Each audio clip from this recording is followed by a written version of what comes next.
ದೇವರು ಪ್ರೀತಿಸುವ ಪ್ರೀತಿಯ ಬಿಗ್ ಜೆ ಟಿ ವಿ ಪ್ರಿಯ ವೀಕ್ಷಕರಿಗೆ ನಮ್ಮ ಕರ್ತನಾದ ಯೇಸು ಕ್ರಿಸ್ತನ ಹೆಸರಿನಲ್ಲಿ ನಿಮ್ಮನ್ನು ವಂದಿಸಿ ಸ್ವಾಗತ ಬಯಸ್ತಿದ್ದೇವೆ. ಬನ್ನಿರಿ, ದೇವರ ವಾಕ್ಯವನ್ನು ಇಂದು ನಾವು ಅಧ್ಯಯನ ಮಾಡಿಕೊಳ್ಳೋಣ. ಇಂದಿನ ನಮ್ಮ ಅಧ್ಯಯನ 2ನೇ ಕೊರಿಂಥದವರಿಗೆ ಬರೆದ ಪತ್ರಿಕೆ, the second book of Corinthians, chapter 13ನೇ ಅಧ್ಯಾಯ. 2ನೇ ಕೊರಿಂಥ 13ನೇ ಅಧ್ಯಾಯದಲ್ಲಿ ಆತ್ಮಿಕ ತಂದೆಯ 15 ಆತ್ಮಿಕ ಬಯಕೆಗಳನ್ನು ನೋಡಿಕೊಳ್ಳಬಹುದು. 15 spiritual desires of a spiritual father. ಆತ್ಮಿಕ ತಂದೆಯ 15 ಆತ್ಮಿಕ ಬಯಕೆಗಳಲ್ಲಿ ಮೊದಲನೇದು ನಾವು ನೋಡಿಕೊಳ್ಳುವಾಗ ಏನಂತೇಳಿದ್ರೆ, ಆತ್ಮಿಕ ಮಕ್ಕಳನ್ನು ಸಂದರ್ಶಿಸುವುದು, ವಿಸಿಟಿಂಗ್ ಹಿಸ್ ಸ್ಪಿರಿಚುವಲ್ ಚಿಲ್ಡ್ರನ್. ಇದು ಮೊದಲನೇ ಬಯಕೆ. ಯಾಕಂತ ಹೇಳಿದರೆ 13ನೇ ಅಧ್ಯಾಯದ 1ನೇ ವಚನದಲ್ಲಿ, ನಾನು ನಿಮ್ಮ ಬಳಿಗೆ ಬರುವುದು ಇದು 3ನೇ ಸಾರಿ. ಸಾಮಾನ್ಯವಾಗಿ ಆ ಕಾಲದಲ್ಲಿ ಯಾವುದಾದ್ರೂ ಒಂದು ಊರಿಗೆ ಹೋಗಬೇಕಾದರೆ ಅದು ಇಂದಿನ ಹಾಗೆ ಫ್ಲೈಟ್ನಲ್ಲಿ ಅರ್ಧ ಗಂಟೆ 1 ತಾಸಿನಲ್ಲಿ ಹಾಗೆ ಹೋಗೋದಲ್ಲ. ಬಸ್ ಪ್ರಯಾಣ ಅಥವಾ ರೈಲು ಪ್ರಯಾಣ ಮಾಡುವಂಥದ್ದಲ್ಲ. ಬಹಳ ದೀರ್ಘವಾಗಿ ಪ್ಲ್ಯಾನ್ ಮಾಡಿ, ಯೋಜನೆ ಮಾಡಿ, ದೀರ್ಘ ಸಮಯ ತಕ್ಕೊಂಡು ಭಾಳ ದಿನಗಳಾದ ಮೇಲೆ ಸಂದರ್ಶಿಸುವಂಥದ್ದು. ಆ ದಿವಸಗಳಲ್ಲಿ ಹಡಗಿನ ಸಮುದ್ರ ಪ್ರಯಾಣ ಅಥವಾ ಕಾಲ್ನಡಿಗೆ, ದೋಣಿಯಲ್ಲಿ ಆ ರೀತಿಯಾಗಿ ಪ್ರಯಾಸಪಟ್ಟು ಬಹಳ ಸಮಯ ತಕ್ಕೊಂಡು ಹೋಗುವಂಥದ್ದು. ಆದ ಕಾರಣ ಅಂಥ ಸಂದರ್ಭದಲ್ಲಿ ಆತ್ಮಿಕ ತಂದೆಯಾದಂಥ ಈ ವ್ಯಕ್ತಿಗೆ ಆತ್ಮಿಕ ಮಕ್ಕಳ ವಿಷಯದಲ್ಲಿರುವಂಥ ಒಂದು ಬಯಕೆ, ಒಂದು ಪ್ರಾರ್ಥನೆ, ಅದನ್ನು ಒಂದು ಆಲೋಚನೆ, ಒಂದು ತೀರ್ಮಾನ, ಹೀಗೆ ಹೋಗಬೇಕು, ಇದನ್ನು ಮಾಡಬೇಕು. ಅಷ್ಟೇ ಅಲ್ಲ, ಸ್ವಬುದ್ಧಿಯ ಮೇಲೆ ಮಾತ್ರ ಆಧಾರ ಮಾಡಿಕೊಳ್ಳದೆ ಈ ಆತ್ಮಿಕ ತಂದೆ ದೇವರಿಂದ ಕೂಡ ಮಾರ್ಗದರ್ಶನ ಹೊಂದಿರಬೇಕಲ್ವೇ? ಖಂಡಿತ. ಅದರ ಬಗ್ಗೆ ಅನಂತರ ನಾವು ನೋಡಿಕೊಳ್ಳಲಿಕ್ಕಿದ್ದೇವೆ. ಮೊಟ್ಟ ಮೊದಲನೇದಾಗಿ 2ನೇ ಕೊರಿಂಥ 13ನೇ ಅಧ್ಯಾಯದಿಂದ ನಾವು ಅಧ್ಯಯನ ಮಾಡಿಕೊಳ್ಳಲಿಕ್ಕಿರುವಂಥ ವಿಷಯ ಏನಂತ ಹೇಳಿದರೆ, ಆತ್ಮಿಕ ತಂದೆಯ 15 ಆತ್ಮಿಕ ಬಯಕೆಗಳು, 15 desires of a spiritual father. ಅದರಲ್ಲಿ ಮೊದಲನೆಯದು ತಮ್ಮ ಆತ್ಮಿಕ ಮಕ್ಕಳನ್ನು ಸಂದರ್ಶಿಸಬೇಕು ಎಂಬುದಾಗಿ. ಎರಡನೇದಾಗಿ ಇನ್ನೊಂದು ಆತ್ಮಿಕ ತಂದೆಯ ಆತ್ಮಿಕ ಬಯಕೆ, 2ನೇ ಆತ್ಮಿಕ ಬಯಕೆ ಏನಂತ ಹೇಳಿದರೆ, ಅವನು ಆತ್ಮಿಕ ಮಕ್ಕಳನ್ನು ಸಂದರ್ಶಿಸುವಾಗ ಕೆಲವರಲ್ಲಿ ಶಿಕ್ಷಿಸುವಂಥದ್ದು ಎಂಬುದಾಗಿ, ಅಥವಾ ಶಿಸ್ತುಪಡಿಸುವಂಥದ್ದು, to discipline the spiritual child or children. ಯಾಕಂದರೆ ಕೆಲವರು ಗತಕಾಲದ ಪಾಪವನ್ನು ನಡೆಸ್ತಾ ಇದ್ದಂಥವ್ರು ಇದ್ದರು ಸಭೆಯಲ್ಲಿ. ಪಾಪದಿಂದ ಬಿಡುಗಡೆ ಹೊಂದಿದ್ರು, ಮತ್ತೆ ಆ ಪಾಪಕ್ಕೆ ಹೋಗಿಬಿಟ್ಟಿದ್ರು. ಆ ರೀತಿಯಾಗಿ ಹೋಗಲಿಕ್ಕೆ ಕೆಲವು ಕಾರಣಗಳಿದೆ. ಉದಾಹರಣೆಗೆ, ಧರ್ಮಶಾಸ್ತ್ರಕ್ಕೆ ಅಧೀನವಾಗಿದ್ದರೆ ಪಾಪ ಮಾಡ್ತಾರೆ. ಅದ್ರ ಬಗ್ಗೆ ನಾವು ಗಲಾತ್ಯಕ್ಕೆ ಬಂದಾಗ ತಿಳ್ಕೊಳ್ತೀವಿ. ಆದರೆ ಇಲ್ಲಿ ಪೌಲನು ಒಟ್ಟು ಶಿಕ್ಷಿಸದೆ ಬಿಡುವುದಿಲ್ಲ ಎಂಬ ಬಯಕೆ. I must discipline my children. ಒಂದು ಮಗುವನ್ನು, ತನ್ನ ಮಕ್ಕಳನ್ನು ಯಾವ ರೀತಿಯಾಗಿ ಶಿಸ್ತುಪಡಿಸಿದನೋ ಆ ರೀತಿಯಾಗಿ ಈ ಆತ್ಮಿಕ ತಂದೆ ತನ್ನ ಮಕ್ಕಳನ್ನು ಶಿಸ್ತುಪಡಿಸೋದ್ರ ಬಗ್ಗೆ 2ನೇ ಬಯಕೆ. 15 ಆತ್ಮಿಕ ಬಯಕೆಗಳು ಆತ್ಮಿಕ ತಂದೆಗಿರುವಂಥದ್ರ ಬಗ್ಗೆ ನಾವು 2ನೇ ಕೊರಿಂಥ 13ರಿಂದ ನಾವು ಅಧ್ಯಯನ ಮಾಡ್ತಾ ಇದ್ದೇವೆ. ಮತ್ತು ಅದರಲ್ಲಿ ಈಗಾಗಲೇ 2 ನಾವು ನೋಡಿದ್ದಾಯಿತು. ಈಗ 3ನೇ ಆತ್ಮಿಕ ತಂದೆಯ 3ನೇ ಆತ್ಮಿಕ ಬಯಕೆ ಏನಂದರೆ, ಕ್ರಿಸ್ತನು ಸ್ಪೀಕ್ಸ್ ಇನ್ ಕ್ರೈಸ್ಟ್. ಕ್ರಿಸ್ತನು ನನ್ನಲ್ಲಿ ಮಾತನಾಡುತ್ತಾನೆ. ಅದು ನಿಜವಾಗಿ ಇದು ದೊಡ್ಡ ಮಾತು. ಈ ರೀತಿಯಾಗಿ ನಾನು ಕೇಳಿಲ್ಲ. ಕ್ರಿಸ್ತನು 2ನೇ ಕೊರಿಂಥ 13ನೇ ಅಧ್ಯಾಯ 3ನೇ ವಚನ, ಕ್ರಿಸ್ತನು ನನ್ನಲ್ಲಿ ಮಾತನಾಡುತ್ತಾನೆ. ಹಾಗಾದರೆ ಎಷ್ಟು ಹತ್ತಿರವಾಗಿ ಈ ವ್ಯಕ್ತಿ ಇರಬೇಕು? ಏನು ಈ ವ್ಯಕ್ತಿಯ, ಈ ಆತ್ಮಿಕ ತಂದೆಯ ಒಂದು ರಹಸ್ಯ ಇರ್ಬೋದು? ಅದನ್ನು ಗಲಾತ್ಯಕ್ಕೆ ಬಂದಾಗ ನಾವು 2:20 ಸ್ಪಷ್ಟವಾಗಿ ತಿಳ್ಕೊಳ್ತೇವೆ. ಆದರೆ ಸದ್ಯಕ್ಕೆ ನಾವು ಕ್ರಿಸ್ತನಲ್ಲಿ ಅಥವಾ ಕ್ರಿಸ್ತನು ನನ್ನಲ್ಲಿ ಮಾತಾಡ್ತಾನೆ ಅಂದರೆ, ಆತ್ಮಿಕ ಮಕ್ಕಳಿಗೆ ಹೇಳುವಾಗ ನೋಡ್ರಿ, ಯೇಸು ಸ್ವಾಮಿ ನನ್ನಲ್ಲಿ ಮಾತನಾಡ್ತಾನೆ ಎಂಬುದಕ್ಕೆ ನಿಮಗೆ ಬೇಕಾದರೆ ಒಂದು ನಿದರ್ಶನ ತೋರಿಸ್ತೀನಿ ಎಂಬಂಥ ರೀತಿಯಲ್ಲಿ ಆತ್ಮಿಕ ತಂದೆ ಮಾತನಾಡುವುದನ್ನು ನೋಡ್ತೇವೆ. ಅದು 3ನೇದು. ಆತ್ಮಿಕ ತಂದೆಯ 15 ಆತ್ಮಿಕ ಅಪೇಕ್ಷೆಗಳು ಅಂತ ಹೇಳನ್ರಿ, ಬಯಕೆಗಳು ಅಂತ ಹೇಳ್ಬಿಟ್ಟು ಆತ್ಮಿಕ ತಂದೆಯ ಒಂದು ಆತ್ಮಿಕ ಅಪೇಕ್ಷೆಗಳು ಅಥವಾ ಬಯಕೆಗಳು. 4ನೇದಾಗಿ ಏನಂತ ಹೇಳಿದ್ರೆ, ಕ್ರಿಸ್ತನು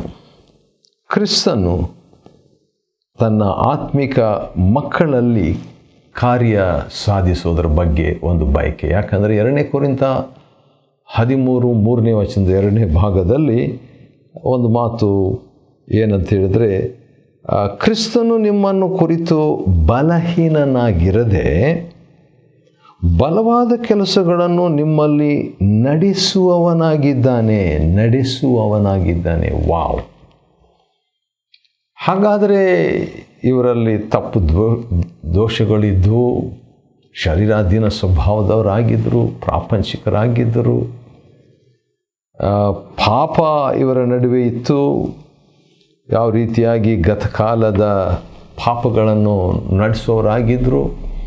ಹಾಗಿದ್ದರೂ ಕೂಡ ಇಂಥ ಒಂದು ಮಾತು ನಮಗೆ ಆಶ್ಚರ್ಯವನ್ನು ತರುವಂಥದ್ದಾಗಿದೆ ಅಲ್ವೇ? ಯಾಕಂತ ಹೇಳಿದ್ರೆ, ಕ್ರಿಸ್ತನು ನಿಮ್ಮನ್ನು ಅಥವಾ ನಿಮ್ಮಲ್ಲಿ ಬಲವಾದ ಕೆಲಸಗಳನ್ನು ಕ್ರಿಸ್ತನು ನಿಮ್ಮಲ್ಲಿ ನಡೆಸುವವನಾಗಿದ್ದಾನೆ. ವಾವ್! Christ works ಪವರ್ಫುಲಿ. ಇದು ಕೂಡ ಆತ್ಮಿಕ ತಂದೆಯ ಒಂದು 4ನೇ ಆತ್ಮಿಕ ಬಯಕೆಯಾಗಿತ್ತು.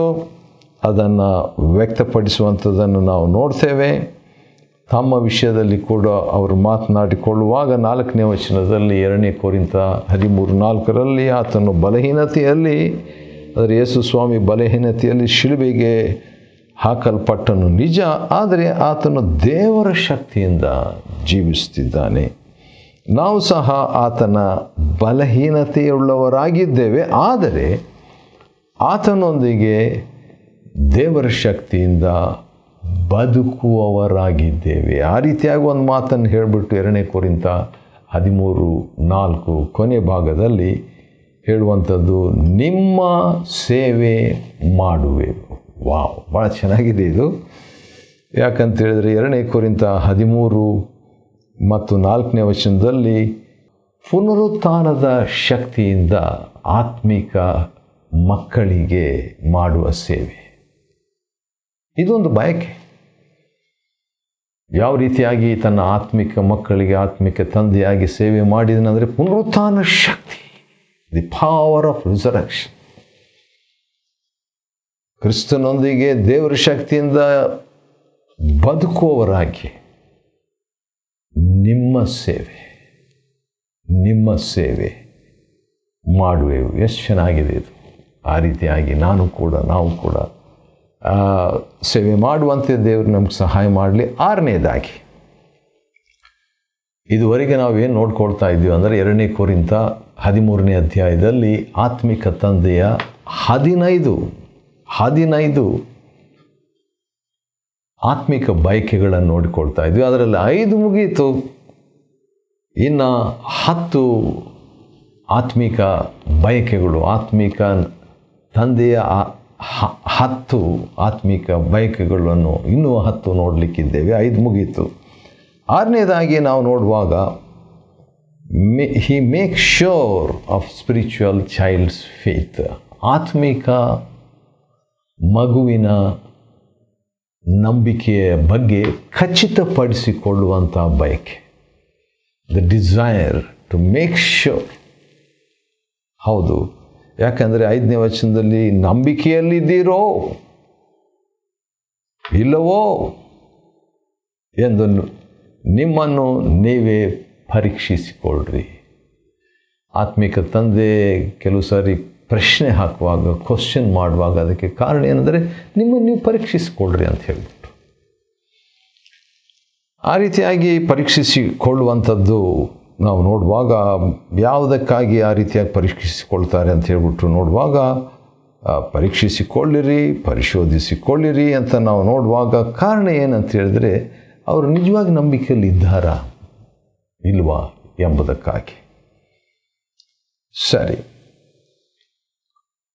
ಏನು ಯೇಸು ಕ್ರಿಸ್ತನು ನಿಮ್ಮಲ್ಲಿದ್ದಾನೆಂಬುದರ ಬಗ್ಗೆ ನಿಮಗೆ ನಂಬಿಕೆ ಇಲ್ಲವೋ? ಇವೆಲ್ಲ ಕ್ವಶನ್ಸ್ ಎಲ್ಲ ಹಾಕುವಾಗ ನನ್ನ ಆತ್ಮಿಕ ನಾಯಕರು ಅಥವಾ ಆತ್ಮಿಕ ತಂದೆ ಕೂಡ ಭಾಳ ಕ್ವಶನ್ಸ್ ನನಗೆ ಮಾಡ್ತಿದ್ರು. ಈ ಪ್ರಶ್ನೆಗಳೆಲ್ಲ ಮಾಡುವಾಗ ನನಗೆ ಕೆಲವು ಸಾರಿ ಗಲಿಬಿಲಿ ಆಗ್ತಿತ್ತು, ಆದರೆ ಅನಂತರ ಅದು ಒಳ್ಳೆಯ ತೀರ್ಮಾನ ತಗೊಳ್ಳಿಕ್ಕೆ ಒಂದು ಸ್ಥಿರತೆಯನ್ನು ನನಗೆ ತಂದಿತ್ತು. ಭಾಳ ಸ್ಥಿರನಾಗಿ ನಾನಿದ್ದೆ.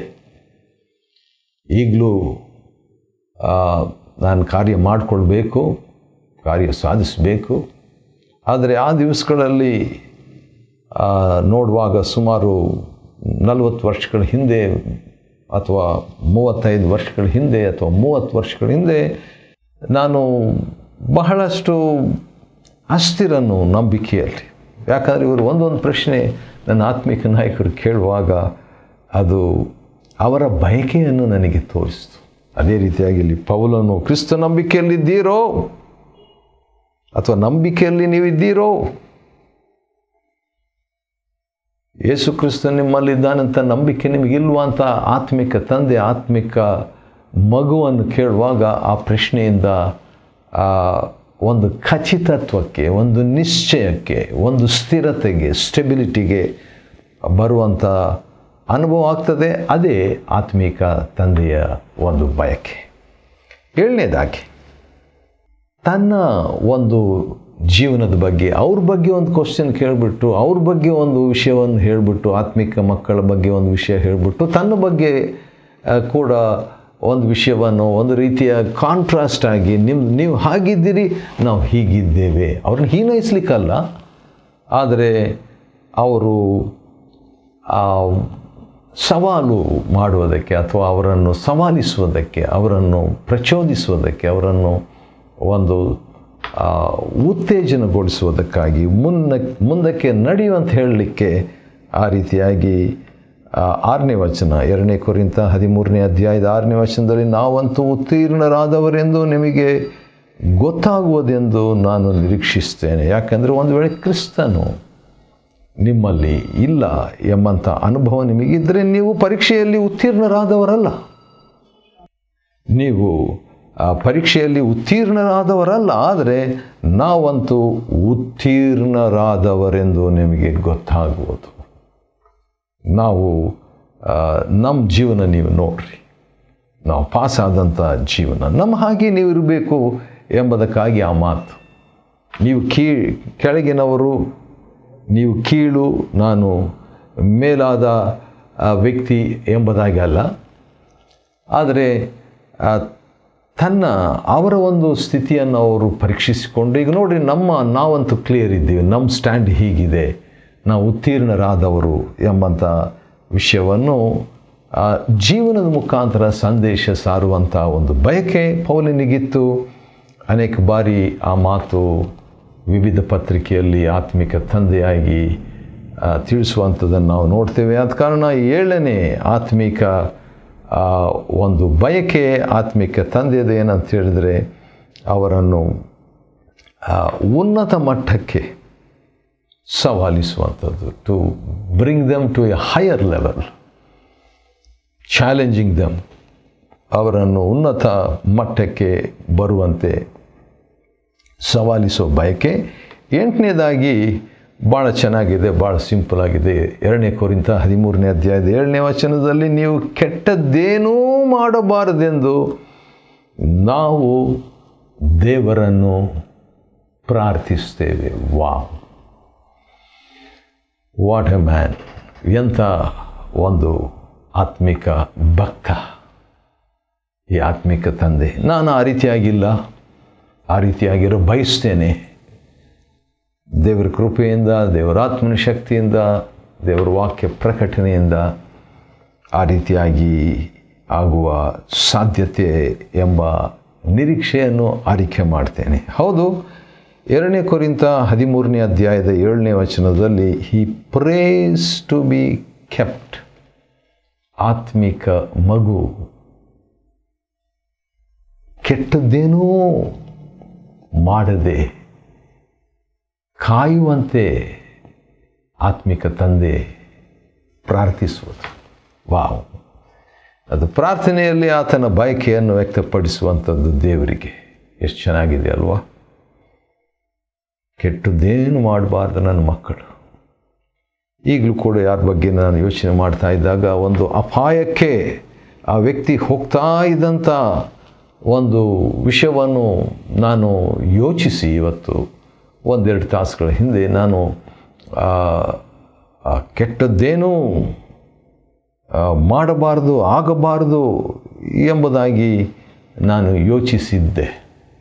ಬರೀ ಯೋಚಿಸುವುದು ಅಷ್ಟೇ ಅಲ್ಲ, ಪ್ರಾರ್ಥಿಸೋದು ಕೂಡ ಮಾಡಬೇಕು. ಆ ಬಯಕೆ ಒಳ್ಳೆಯದೇ, ಪ್ರಾರ್ಥನೆ ಮಾಡ್ತೇನೆ. ಇಲ್ಲಿ ಕೂಡ 2 ಕೊರಿಂಥ 13ನೇ ಅಧ್ಯಾಯದಲ್ಲಿ ಆತ್ಮಿಕ ತಂದೆ ಪ್ರಾರ್ಥಿಸುವಂಥದ್ದನ್ನು ನಾವು ನೋಡ್ತೇವೆ. 9ನೇದಾಗಿ ನಾವೇನು ನೋಡ್ತಿದ್ದೀವಿ ಅಂತ ಹೇಳಿದ್ರೆ, ಆತ್ಮಿಕ ತಂದೆಯ ಒಂದು 15 ಆತ್ಮಿಕ ಬಯಕೆಗಳನ್ನು ನೋಡ್ಕೊಳ್ತಾ ಇದ್ವಿ. 9ನೇದು ನಾವು ನೋಡ್ತಿದ್ದೇವೆ ಅಂದರೆ, ಈ purposes good for the spiritual children. ಆತ್ಮಿಕ ಮಕ್ಕಳಿಗೆ ಅಥವಾ ಆತ್ಮಿಕ ಮಗುವಿಗೆ ಒಳ್ಳೆಯದನ್ನೇ ಮಾಡಬೇಕೆಂಬುದು ನಮ್ಮ ಉದ್ದೇಶ ಅಂತ ಹೇಳ್ಬಿಟ್ಟು 2 ಕೊರಿಂಥ 13 ಮತ್ತು 7ನೇ ವಚನದಲ್ಲಿ ನಾವು ಅದನ್ನು ನೋಡ್ತೇವೆ ರೀ. 10ನೇದಾಗಿ ರಿಜಾಯ್ಸಸ್ ಫಾರ್ ಸ್ಪಿರಿಚುವಲ್ ಚೈಲ್ಡ್. ಯಾಕಂತ ಹೇಳಿದ್ರೆ, ನೀವು ಬಲಿಷ್ಠರಾಗಿದ್ದ ಪಕ್ಷಕ್ಕೆ ಸಂತೋಷ ಪಡ್ತೇವೆ. ಇದು ಕೂಡ ಆತನ ಒಂದು ಬಯಕೆ. ನಾವು ಸಂತೋಷ ಪಡಬೇಕಂತ ಸಂತೋಷ ಪಡ್ತಾ ಇದ್ದಾರೆ. 11ನೇದಾಗಿ ಮತ್ತೆ ಪ್ರಾರ್ಥನೆ ಯಾವುದಕ್ಕಾಗಿ? ನೀವು ಪರಿಪೂರ್ಣರಾಗಬೇಕೆಂಬುದೇ ಅಥವಾ ನೀವು ಪರಿಪೂರ್ಣರಾಗಬೇಕೆಂದೇ ನಾನು ಪ್ರಾರ್ಥಿಸ್ತೇನೆ. 2 ಕೊರಿಂಥ 13:9 ಪೌಲನ ಅಥವಾ ಆತ್ಮಿಕ ತಂದೆಯ ಒಂದು ಬಯಕೆ ಏನಂತ ಹೇಳಿದ್ರೆ, ಅವರು ಪರಿಪೂರ್ಣರಾಗಬೇಕು, ಅಂದರೆ 100% ಆಗಬೇಕು. ವಾವ್! ಎಂಥ ಒಂದು ಗುರಿ ಅಲ್ವಾ? ಆಶ್ಚರ್ಯ, ಅದಿರಬೇಕು.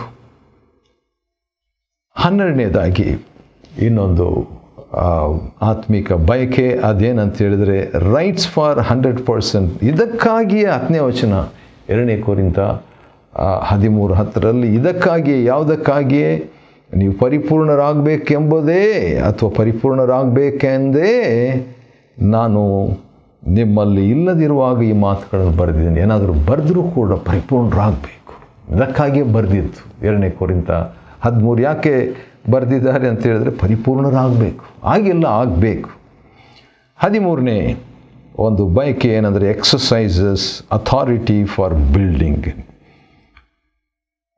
13ನೇ ಅಧ್ಯಾಯ 10ನೇ ವಚನದ 2ನೇ ಭಾಗದಲ್ಲಿ, ನಿಮ್ಮನ್ನು ಕೆಡವಿ ಹಾಕುವುದಕ್ಕಲ್ಲ, ಕಟ್ಟುವುದಕ್ಕಾಗಿ ಕರ್ತನು ನನಗೆ ಕೊಟ್ಟಿರುವ ಅಧಿಕಾರದಿಂದ ನಿಮಗೆ ಕಾಠಿಣ್ಯವನ್ನು ತೋರಿಸುವುದಕ್ಕೆ ಅವಕಾಶವಿರಬಾರದೆಂದು ಅಪೇಕ್ಷಿಸ್ತೇನೆ. ಅಂದರೆ ತನ್ನ ಆತ್ಮಿಕ ಅಧಿಕಾರವನ್ನು ಪ್ರಯೋಗಿಸುವುದಕ್ಕಾಗಿ ಅಂತ. 14ನೇದು ಏನಂತ ಹೇಳಿದ್ರೆ, gives the password for god's presence. ದೇವರ ಸನ್ನಿಧಾನದ ಒಂದು ಪಾಸ್ವರ್ಡ್ ಏನಂದರೆ, 11ನೇ ವಚನದಲ್ಲಿರುವಂಥದ್ದನ್ನು ನೀವು ಮಾಡಿದಾಗ ಪ್ರೀತಿ ಶಾಂತಿಯ ದೇವರು ನಿಮ್ಮ ಸಂಗಡ ಇರುವನು, ದೇವರು ನಿಮ್ಮ ಜೊತೆಗೆ ಇರಬೇಕಂತ.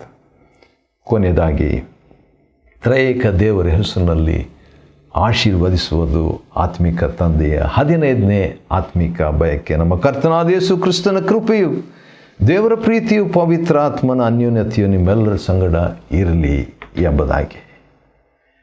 2 ಕೊರಿಂಥ 13ನೇ ಅಧ್ಯಾಯ ಮತ್ತು ಇಡೀ ಪುಸ್ತಕವನ್ನು ಅಧ್ಯಯನ ಮಾಡಿಕೊಳ್ಳುವಂತೆ ಇದರಲ್ಲಿ ಆತ್ಮಿಕ ತಂದೆಯ 15 ಬಯಕೆಗಳನ್ನು ಅಧ್ಯಯನ ಮಾಡಿಕೊಳ್ಳುವಂತೆ ದೇವರು ಕೊಟ್ಟ ಕೃಪೆಗಾಗಿ ಆತನಿಗೆ ಸ್ತೋತ್ರವಾಗಲಿ. ದೇವರು ನಿಮ್ಮನ್ನು ಆಶೀರ್ವದಿಸಲಿ.